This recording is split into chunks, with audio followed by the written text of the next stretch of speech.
I am Clifford Alderman, 67 years old, and for the past 3 months I have been pretending to be a fool. Last Saturday night, I hosted a dinner to celebrate what would have been my 50th wedding anniversary with my late wife, Vivienne, 1880 guests, a ballroom at the Grand Lakeview in Columbus, and my son Nolan sitting 4 seats away from me, carefully stirring something into my bourbon while he thought no one was looking. He smiled at me across the table, that same easy, confident smile I had watched him wear his whole life. I smiled back. What he did not know was that I had been watching him for 3 months. What he did not know was that the glass he just poisoned was not the one I was going to drink. Before I tell you what happened when his brother-in-law took that drink instead, drop your city in the comments and hit subscribe, because underestimating an old man is one of the most expensive mistakes a person can make. The ballroom was beautiful. Crystal light fixtures, white roses on every table, a string quartet in the corner playing the same waltz Vivienne and I had danced to at our wedding in 1975. I had put real money into this night, and I hated every second of it. Not because of the cost. After selling Alderman lumber and supply for $2 million last spring, money was not the problem. I hated it because this party was not a celebration. It was a trap. I stood at the head table and looked out at the crowd, old suppliers, former employees, a couple of city inspectors I had worked alongside for decades. Good people. The kind of people who showed up at Vivienne's funeral and stood in the rain without complaining. And then there was my family table. Before I go further, I need to tell you about Vivienne, not the whole story, just one moment. About 6 months before she got sick, we were sitting on the back porch after dinner. It was late summer, warm enough to stay outside past dark. She had a glass of iced tea, and she was watching the yard go quiet. Out of nowhere, she said, "Cliff, when I'm gone, don't you let this family fall apart." I told her she was talking nonsense. She just looked at me the way she always did when she knew something I didn't yet. "Promise me," she said. I promised her. I thought about that promise a lot over the following 3 months. Some promises cost more than others. Back to the ballroom. My daughter Carolyn was sitting next to her husband Spencer Radford. She looked tired, the way she always looked these days. Spencer was an estate planning attorney. Quiet, watchful, always calculating something behind those steady eyes. He had one hand resting on the table, and he was scanning the room with the patience of a man who had already decided how the night was going to end. And then there was Nolan, my son, 41 years old, good-looking, quick with a joke. He told people he was a financial planner. He wore a watch that cost more than my first truck. He was holding court at the table, laughing, charming every person within 10 feet. Looking at him that night, I thought about the kid who used to ride with me on Saturday mornings to open the yard. He would have been 9 or 10. He liked to work the radio and argue about what station to play. I always let him win. That kid and the man sitting at my family table were not the same person. I had taken me a long time to accept that. I tapped the microphone. The room went quiet. "Thank you all for being here," I said. "I know Vivienne is watching tonight, probably telling me I spent too much on the flowers."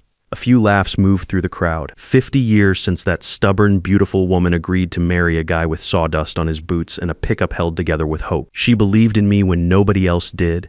She built this life with me, board by board. I paused. I looked at Nolan. He raised his glass to me. His smile was perfect. His eyes were somewhere else entirely. I raised my glass to the room, to Vivienne. The echo came back warm and full. I watched Nolan drink, set his glass down, and then let his eyes drift to the glass in front of me.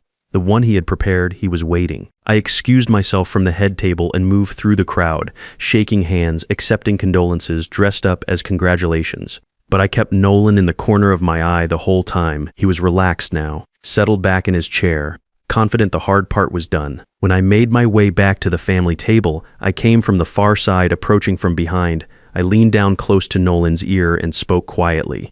"Son, can I borrow you for a minute? There's something about your mother I want to show you, out in the hall." He stood up immediately. He always did when I mentioned Vivienne. That was the moment. While Nolan walked ahead of me toward the hallway, Garrison Holloway, my attorney of 20 years who had been standing nearby with a drink in his hand like any other guest, stepped to the table and made the switch. 2 seconds clean. Nobody noticed a 63-year-old man adjusting a glass on a crowded table. Nolan's brother-in-law, Spencer Radford, the man who had been quietly drafting guardianship papers for the past 2 months, picked up the wrong glass and took a long drink. I steered Nolan back inside a minute later, told him I had just wanted to say how much his mother had loved him. He looked a little uncomfortable. Good. I sat back down. The glass in front of me now was clean and untouched. I raised it to my lips and pretended to drink. Across the table, Nolan watched me, waiting for a stumble. Slurred words, any sign at all. I gave him nothing. Then Spencer made a strange sound. It started as a cough, then his hand went to his throat. His face, which had been flushed from the wine, drained completely white. He grabbed the edge of the table and sent glasses and silverware crashing to the floor. Carolyn screamed his name. Spencer tried to stand, but his legs gave out and he went down hard, his body shaking in long, violent spasms. The ballroom erupted. Someone near the back shouted to call 911. A waiter dropped a full tray. People rushed forward and formed a ring around Spencer, and I could hear Carolyn crying somewhere inside that ring, calling his name over and over. I did not move. I sat in my chair with my hands flat on the table and I watched. Then I looked at Nolan. He was not looking at Spencer, he was staring at me. His face had gone the color of old concrete. His hands were shaking against the tablecloth. And in his eyes I saw something I had never seen there before in 41 years. Fear, not the ordinary kind. The kind that comes when a man realizes the ground under him is not solid anymore. I held his gaze for a moment. Then I looked away, calm as a man watching weather roll in from a distance.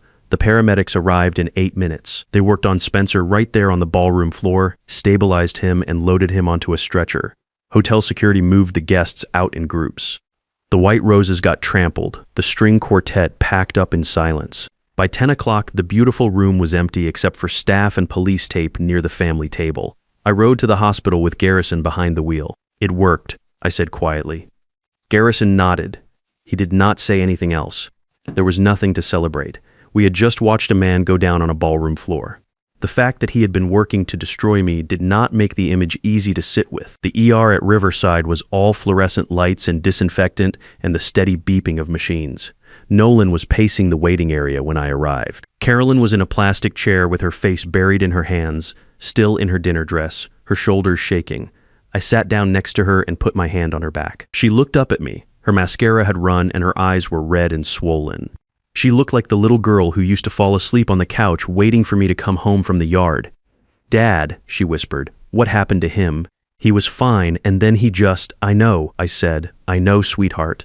Nolan stopped pacing and looked at me. His voice was tight and controlled. "You were right there at the table. Did you see anything? Did you see anyone near his drink?" I rubbed the back of my neck and shook my head slowly. "Nolan, I'm an old man. I had a long night. I don't notice much these days." He stared at me for a long moment. I could see him working through it, going back over every detail, trying to find the place where the plan had come apart. He had put the drug in my glass. He had watched me at that table, so why was I standing here sharp and steady while his brother-in-law was in a trauma bay down the hall? The answer was standing 10 feet away, pretending to read a pamphlet about flu season. I patted Nolan on the arm. "Get some rest, son. You look like you've seen a ghost." A doctor came out about 40 minutes later. Young woman, tired eyes, clipboard. Spencer was stable, stomach pumped, blood work back. She said the word flunitrazepam, and I watched Carolyn's face go blank trying to place it. The doctor said the other name, Rohypnol. Date rape drug. In the concentration found in Spencer's blood, it could cause seizures, severe disorientation, complete memory loss. She said she was required by law to report it to police. This was not an accident. This was deliberate poisoning. Carolyn covered her mouth with both hands. Nolan said all the right things. Shock, full cooperation. Whatever the detectives need, we are here. His voice was steady. His hands were not. 2 detectives arrived within the hour. They interviewed each of us separately in a small consultation room off the main waiting area. When it was my turn, I sat down across from Detective Hartwell and rubbed my eyes like a man who had been awake too long. She asked what I had observed at the party. I sighed. "Not much, I'm afraid. My memory isn't what it used to be. I was greeting guests, making small talk. Spencer was at the table when I got back. A few minutes later, he collapsed. She asked if I had seen anyone near his drink. I shook my head. "I'm sorry, detective. I just don't remember." She studied me for a long moment without speaking. Then she wrote something on her notepad and thanked me for my time. In the hallway outside, Nolan was waiting. He stepped close. His voice dropped low enough that only I could hear it. "You were sitting right there, old man. You saw something. I know you did." I looked at him steadily. "Son, I told the detective everything I know." He held my eyes for a long moment, then he stepped back. Something behind his face was shifting, rearranging itself, getting ready for the next move. I had seen that look before. I had been watching it for 3 months. I said goodnight and walked to where Garrison was parked at the curb. Neither of us spoke on the drive to the hotel. I sat in the dark of my room until past 2 in the morning, looking out at the city lights and thinking about a kid on a Saturday morning fighting over the radio, and how long a road it was from there to here. Let me tell you how I got here, because none of this started at the ballroom. It started 9 months ago, right after the sale of Alderman Lumber and Supply closed. 38 years. That company was built from a single flatbed truck and a line of credit I had no business qualifying for. Vivienne kept the books for the first 6 years at the kitchen table after the kids went to bed. By the time I sold it, we had 4 locations, 61 employees, and contracts with 3 of the largest commercial builders in Central Ohio. The buyer was a national supply chain group out of Atlanta. They paid $4.2 million, and I signed the papers on a Tuesday morning and drove home and sat in the driveway for about 20 minutes before I went inside. I was ready to be done. Vivienne had been gone 18 months, and without her, the work felt hollow. I wanted to rest, see more of Carolyn, maybe travel a little, do the things we had always said we would do once there was time. Then Nolan started calling. First it was casual. Dad, you should think about what you're doing with the money. A savings account is not a strategy. You need someone managing that portfolio actively. I thanked him and changed the subject. The following week, Carolyn called, her voice careful and rehearsed. She said she and Nolan were worried about me managing all that money on my own at my age. She said Nolan really knew what he was doing and maybe I should let him help. I told her I would think about it. Instead, I called Garrison. I had known Garrison Holloway for 20 years. He handled the legal side of the business, wrote my contracts, kept me out of trouble more than once. He was not the kind of man who got excited or alarmed. He just listened, asked 2 or 3 precise questions, and then got to work. 3 weeks later, he came to my house with a folder. Nolan held a financial planner license. That part was real, but he had not had a legitimate client in over 2 years. What he had been doing instead was running a small Ponzi scheme, collecting money from new investors to pay returns to old ones. The whole structure was maybe 6 months from collapse. On top of that, he owed $380,000, gambling debts, and personal loans from people who were not patient by nature. Some of those people had been calling his cell phone every day for the past month. Garrison set another document on the table. Nolan had opened a trust account in my name, my information, but I had never signed a single page of it. It was already set up to receive transfers. There is more, Garrison said. He slid a third document across. Spencer Radford had been drafting emergency guardianship paperwork. The legal framework was already built. If a licensed physician certified that I was mentally incompetent, Spencer could file the petition on a Monday morning and have control of my accounts by Tuesday afternoon. Full legal authority over my finances, my medical decisions, everything. I sat back in my chair and looked at the ceiling for a moment. And, Carolyn, I asked. Garrison was quiet for a second. I don't believe she knows the full picture. Spencer has been careful about what he tells her. She thinks this is about protecting you. I thought about that for a while. Carolyn had always trusted the people she loved. It was one of the best things about her, and it had made her easy to use. What do we do? I asked. We let them think it is working, Garrison said, and then we document everything. So that is what I did. For 3 months, I played the part. I started repeating myself in conversations. I left my reading glasses in the refrigerator and made sure Nolan heard about it. I let him catch me staring at bank statements with a blank expression, like the numbers had stopped making sense. When he suggested again that I let him manage the accounts, I told him I was starting to think maybe he was right. I watched his shoulders drop with relief. 2 months in, Garrison's investigator picked up a phone call between Nolan and Spencer. Nolan's voice was low and certain. He said the anniversary party was the right moment. I would be emotional and off balance. He would put something in my drink during the toast. By the end of the night, everyone in that room would have watched me fall apart in public. Spencer said he had the emergency guardianship petition ready to file first thing Monday morning. Once the petition was filed and a cooperating physician signed the certification, they would have access to the accounts within 48 hours. Garrison stopped the recording and looked at me. I asked who the physician was. He pulled out a printout, a man named Martin Coles. His medical license had been revoked 5 years earlier for falsifying patient records. He had been working off the books since then, available for the kind of consultations that legitimate doctors would not touch. I looked at the documents spread across my kitchen table. The fake trust account, the guardianship petition already written out with my name at the top. The recorded call, the photograph of Martin Coles meeting Nolan at a diner on the east side. We have enough to go to the police right now, Garrison said. I shook my head. Not yet. I want him to try it. I want him to believe he has one. And then I want him in a room where there is no way out. Garrison studied me for a moment. Then he nodded and started making calls. The party was my idea. A grand memorial dinner, 180 guests, the perfect stage. I spent real money on it, and I meant every dollar. It was not just a trap. It was also a tribute to Vivienne, who deserved better than a quiet evening and a sad anniversary. She had loved a room full of people. She had loved music and flowers and the feeling of an occasion. If this was going to be the night everything came apart, it was going to be a night worth remembering. I just had to get through it first. 3 days after the party, Nolan called. His voice was measured, careful. He said everyone was shaken up about Spencer. He said Carolyn was struggling and the whole family was worried about me. He said he had arranged a small family meeting, just the people who cared most, at Spencer's office downtown. He had also asked a doctor to be present, a specialist in geriatric psychiatry who could help assess how I was doing given everything that had happened lately. I let a long pause go by. Then I said that sounded like a good idea. I told him I had been feeling confused and that maybe talking to a professional would help. I let my voice waver just enough. I could hear the relief in the half-second before he answered. "We will be there at 7, he said.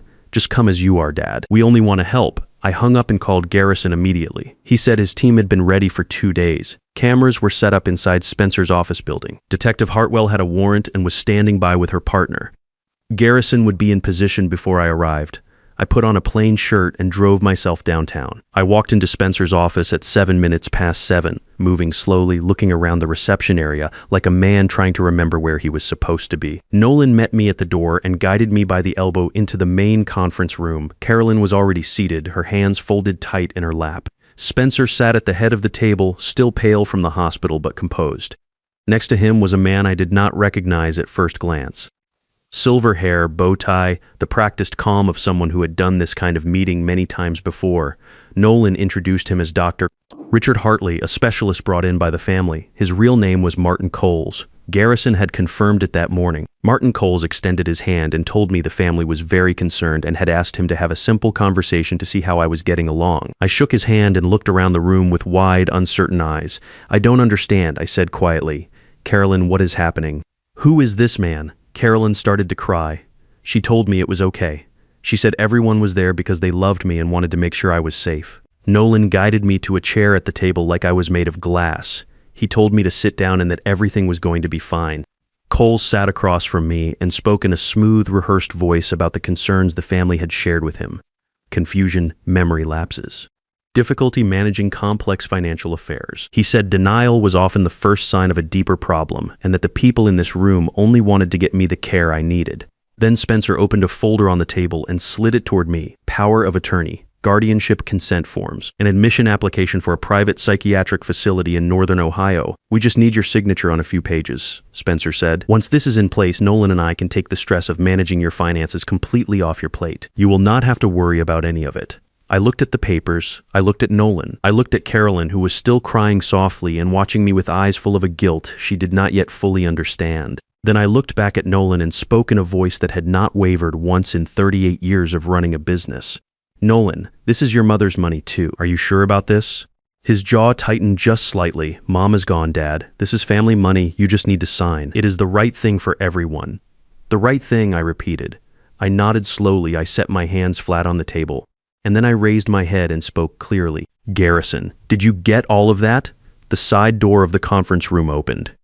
Garrison walked in holding a tablet with a lit screen. Behind him came a man with a professional video camera, the red recording light on and steady. Behind the cameraman came Detective Hartwell and her partner, both in plain clothes, both with their badges out. Nolan shot to his feet. His chair scraped hard against the floor. "What is this? What is going on? This?"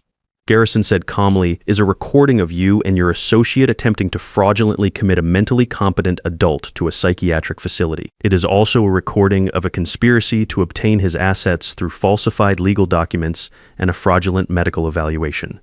Nolan turned to me. For 1 full second, there was nothing on his face but raw disbelief. Not anger, not calculation, just the look of a man who cannot locate the moment where everything stopped going his way. "Dad," he said. His voice had lost all its steadiness. "You cannot do this." I looked at my son and I did not look away. "You did this," I said. "I just made sure there were witnesses." Detective Hartwell stepped forward and identified herself. She told Nolan he was under arrest for conspiracy to commit elder abuse, fraud, and assault with a controlled substance. Her partner moved toward Martin Coles. Nolan did not resist. He stood there while Hartwell put the handcuffs on, his eyes fixed on the floor, and he looked smaller than I had ever seen him look in his life. Then Carolyn found her voice. She pushed back from the table and grabbed Nolan's arm. She told him to say something, to tell them it was a mistake, to tell them he had not done any of this. He turned his head away from her. His voice came out cold and flat. "If you had just gotten him to hand over the accounts 3 months ago like I asked you to, none of this would be happening." Carolyn let go of his arm and took one step back. She looked at her brother like she was seeing someone she had never met before. Garrison walked to the TV mounted on the conference room wall and connected his tablet. The screen came to life. Security footage from Spencer's home office recorded 3 weeks earlier. Spencer on the phone, relaxed, laughing. He said Carolyn had no idea what was actually being planned. He said once the money transferred, he would give her a settlement and leave the country. He said she would be fine. The footage ended. The room was completely silent. Carolyn stood in the middle of that silence with her arms at her sides and her face very still. And I watched my daughter understand all at once exactly what her life had actually been for the past several years. I walked over to my daughter and put my arm around her shoulders. She did not move at first. She just stood there staring at the blank screen. Then something gave way inside her, and she turned into me and held on. And I held her back while the detectives finished their work around us. They took Nolan and Martin Coles out through the lobby. Spencer was still recovering at Riverside and would be formally arrested the following morning when he was discharged. Garrison packed up his equipment quietly and gave me a nod on his way out. By 9 o'clock, it was just Carolyn and me in that conference room, sitting side by side at the table where her husband had laid out the papers he wanted me to sign. We sat there for a long time without saying much. She asked me how long I had known. I told her about 9 months from the first time Garrison came to my house with the folder. She asked why I had not told her sooner. I said I was not certain how much she knew. I said I needed to be sure before I said anything that could not be unsaid. She nodded slowly. She was not angry. She was just exhausted in the way people get when they have been carrying something heavy for a long time without realizing it. Around midnight, a nurse called from Riverside. Spencer had asked to see Carolyn. She looked at me and I told her she did not have to go if she was not ready. She said she needed to hear it from him directly. I drove her to the hospital and waited in the lobby while she went in. She was in there for about 25 minutes. When she came back out, she was dry-eyed and very quiet. She did not tell me what he said and I did not ask. On the drive home, she looked out the passenger window for a long time. Then she said, "I knew something was wrong. Not about the money, not about any of the specifics. But I knew something was wrong and I told myself I was imagining it. I kept my eyes on the road." "That is how it works," I said. "They count on you talking yourself out of what you already know." She moved back into her old room for a while after that. We did not talk much at first. The house was quiet in a different way than it had been since Vivienne died. Not the quiet of absence, but the quiet of two people figuring out what came next. Slowly things shifted. Carolyn started picking up her design clients again. She went back to running in the mornings. Real laughs started replacing the careful, measured ones she had been giving for years. The trials came 6 months later. Nolan received 10 years for conspiracy to commit elder abuse, fraud, and assault with a controlled substance. Spencer received 7 years for conspiracy and guardianship fraud. Martin Coles took a plea deal, 3 years in exchange for full testimony against both men. I was in the courtroom for every verdict. I watched Nolan's face when the foreman said guilty. He looked at me as the officers moved him toward the door. I did not look away and I did not look satisfied. There was no satisfaction in it. That was my son. I had taught him to drive in the parking lot of the original yard on Morse Road. I had watched him graduate. I had kept a photo of him in my wallet for 41 years. None of that disappears just because a man turns out to be someone other than who you raised him to be. It just becomes a different kind of weight. What I felt was closer to done after 9 months of watching and waiting and holding the whole thing together alone. It was simply done. Garrison and I started talking about what to do with the money about a month after the verdicts. $4.2 million sitting in accounts felt different than it used to. Not tainted exactly, but heavy. Like it was waiting to be pointed at something that mattered. We incorporated the Alderman Foundation the following spring, legal defense, private investigation services, and a hotline for elderly people who believed they were being targeted by family members or people close to them. The calls started coming in almost immediately. A man in Indiana whose son had been forging his signature on transfer documents. A woman in Kentucky whose caregiver had been slowly draining her checking account for 18 months. A retired couple in Michigan whose nephew had already taken $140,000 and was back asking for more. We helped them all. Carolyn joined the foundation 4 months after it opened. She started by answering phones and ended up running victim services. She is good at it in a way that took me a while to understand. She knows how these situations feel from the inside. She knows how a person can love someone and still miss what that someone is doing to them. She sits with families and tells them her own story and shows them that there is a way through. Last week, a young man named Fletcher came into my office. He was maybe 27, nervous, holding a folder against his chest. He said his grandfather was being taken advantage of by someone the family had trusted for years. He said the family lawyer told them there was nothing to be done. He said he had heard about the foundation and did not know where else to go. I looked at this young man who had driven across town on a weekday afternoon because he loved his grandfather enough to fight for him. I thought about Nolan. I thought about Carolyn. I thought about Vivienne on the back porch telling me not to let this family fall apart. I told Fletcher to sit down and tell me everything. He sat. He talked. I listened. When he finished, I picked up the phone and called Garrison. New case. Get the team together. I hung up and looked at Fletcher. I told him we were going to help his grandfather. That was a promise. He started to cry. I shook my head. Do not thank me yet. Thank me when he is safe. I watched him walk out and I thought about what Nolan had said to me in that conference room. You just need to sign. You cannot do this. I smiled. He thought gray hair meant a slowing mind. He thought grief made a man easy. He thought patience was the same thing as surrender. My name is Clifford Alderman. I'm 67 years old. I run a foundation that helps people like me. And every single day I wake up grateful for the life I still have. If someone is doing this to you or someone you love, reach out. Drop a comment, send a message, tell me your story. You do not have to handle it alone and you do not have to figure it out from scratch. That is what we are here for. The wolves are always watching, but so are we.